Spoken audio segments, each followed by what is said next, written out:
guys, welcome back to the channel Color Spirit. I'm Bhagyasree. Today we are going to paint cosmetics. This uses a simple technique. I think everyone would have done this in childhood.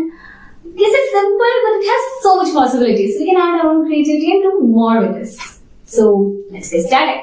Once again, for those who are first time on this channel, please consider subscribing.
In this Women's Day, I don't want to talk about women in art world.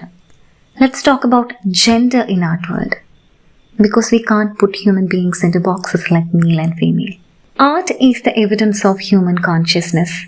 It's an overflow of soul. Art comes from heart, not from chromosomes. For an author, nothing is dead as a book once it is written. This is applicable for every art. When art comes out, then the art is the main character, not the artist. We have to enjoy every art piece without looking at the gender of the artist. Yes, I agree. The world is getting better. When compared to past, artists have so much opportunities. But still, women and transgender artists struggle more than male artists. When we say there is inequality in art world, somebody will definitely say art has no gender, only talent matters. No. You all know only female artists are asked, what is it like being a female artist? And only transgender artists are asked, what is it like being a transgender artist?